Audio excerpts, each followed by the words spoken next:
നമസ്കാരം. ഞാൻ SK ഹോസ്പിറ്റലിലെ ഫിസിഷ്യൻ ആൻഡ് ഡയബറ്റോളജിസ്റ്റാണ്. ഇത്തവണ നവംബർ 14 വേൾഡ് ഡയബറ്റിക് ഡേ ആണ്. ഇത്തവണത്തെ തീം എന്ന് വെച്ചാൽ ഡയബറ്റിസ് ആൻഡ് വെൽബീയിങ് എന്നതാണ്.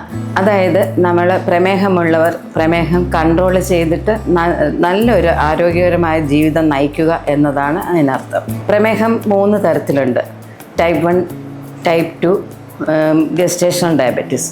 ഗസ്റ്റേഷണൽ ഡയബറ്റിസ് എന്ന് പറഞ്ഞാൽ ഗർഭിണികളിലെ പ്രമേഹം എന്നതാണ്. ടൈപ്പ് 1 ഡയബറ്റിസ് എന്നാൽ ഇൻസുലിൻ തീരെ ഇല്ലാത്ത ഒരവസ്ഥയാണ്. അത് കൊച്ചു കുഞ്ഞുങ്ങൾ തൊട്ട് യുക്തരായ വ്യക്തികൾക്ക് വരെ വരാവുന്നതാണ്.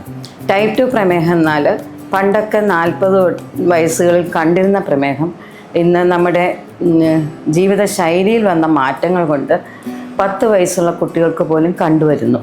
അത് നമ്മൾ ഇൻസുലിൻ ഉണ്ട്, എന്നാൽ നമുക്ക് ആവശ്യത്തിന് തികയുന്നില്ല എന്നതാണ് അർത്ഥം.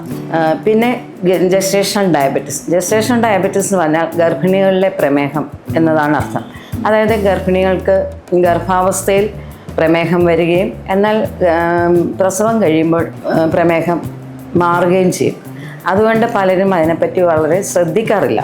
ഗർഭിണികൾ പ്രസവം കഴിഞ്ഞാലും പ്രമേഹത്തെ നിയന്ത്രിച്ച് മുന്നോട്ട് പോകേണ്ടത് അത്യാവശ്യമാണ്. കാരണം ഭാവിയിൽ അമ്മയ്ക്കും കുഞ്ഞിനും പ്രമേഹം വരാനുള്ള സാധ്യതകൾ വളരെ കൂടുതലാണ്. അതുകൊണ്ട് ഗർഭിണികളായ കുട്ടികൾ പ്രമേഹമുള്ളപ്പോൾ ആഹാര നിയന്ത്രണം, വ്യായാമം എന്നിവ ചെയ്തിട്ട് പ്രമേഹം നിയന്ത്രിക്കേണ്ടതാണ്. പിന്നെ അതുപോലെ വേൾഡ് ഡയബറ്റിക് ഡേക്ക് നമ്മളുടെ സന്ദേശം എന്താണെന്ന് വെച്ചാൽ പ്രമേഹത്തെ നിയന്ത്രിക്കുക, കോംപ്ലിക്കേഷൻസ് വരാതെ നോക്കുക. കോംപ്ലിക്കേഷൻസ് എന്ന് പറഞ്ഞാൽ നമുക്ക് മൈക്രോവാസ്കുലർ കോംപ്ലിക്കേഷൻ ഉണ്ട്. അത് വലിയ രക്തക്കുഴലിൽ അഫക്റ്റ് ചെയ്താൽ നമുക്ക് ബ്രെയിൻ അറ്റാക്ക് വരാം, ഹാർട്ട് അറ്റാക്ക് വരാം, ഫുഡ് അറ്റാക്ക് വരാം. ചെറിയ രക്തക്കുഴലിൽ അഫക്റ്റ് ചെയ്താൽ റെറ്റിനോപ്പതി, കണ്ണിന് കാഴ്ചക്കുറവ് വരാം, കിഡ്നി ഡാമേജ് ഉണ്ടാകാം, പിന്നെ കാലിലെ സ്പർശനശേഷി കുറയും. അപ്പോൾ ഈ കോംപ്ലിക്കേഷൻസ് ഒന്നും വരാതെ നമ്മൾ കൃത്യമായ ഡോക്ടറെ കണ്ട് ചികിത്സ എടുക്കുകയാണെങ്കിൽ പലർക്കും കോംപ്ലിക്കേഷനൊന്നും വരാതെ മുന്നോട്ട് പോകാറുണ്ട്. അത് വളരെ ശ്രദ്ധിച്ച് ചെയ്യുകയാണെങ്കിൽ നമുക്ക് നല്ലൊരു ജീവിതം നയിക്കാൻ സാധിക്കുന്നതാണ്. അതുപോലെ തന്നെ ആഹാര നിയന്ത്രണം അത് വളരെ പ്രധാനമാണ്. ആരോഗ്യകരമായ ഭക്ഷണം കഴിക്കുക.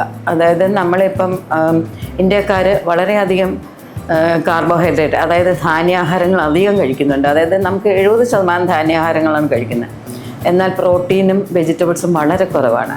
അപ്പോൾ അത് ഒരു കൃത്യമായി നമുക്ക് ആരോഗ്യകരമായി എങ്ങനെ കഴിക്കാമെന്ന് നമ്മൾ മനസ്സിലാക്കിയിട്ട് ഒരു പ്ലേറ്റ് എടുത്താൽ 1/4 ധാന്യവും 1/4 പ്രോട്ടീൻസും 1/2 വെജിറ്റബിൾസുമായിട്ട് കഴിച്ച് നമുക്ക് പ്രമേഹം നിയന്ത്രിക്കാവുന്നതാണ്. പിന്നെ അതുപോലെ വ്യായാമം, പലതരം വ്യായാമങ്ങളുണ്ട്. അത് ചെയ്ത് നമ്മളുടെ പ്രമേഹം നിയന്ത്രിച്ച് മുന്നോട്ട് പോവുക. അതാണ് എനിക്ക് പറയാനുള്ള ഒരു നിർദ്ദേശം. നന്ദി, നമസ്കാരം.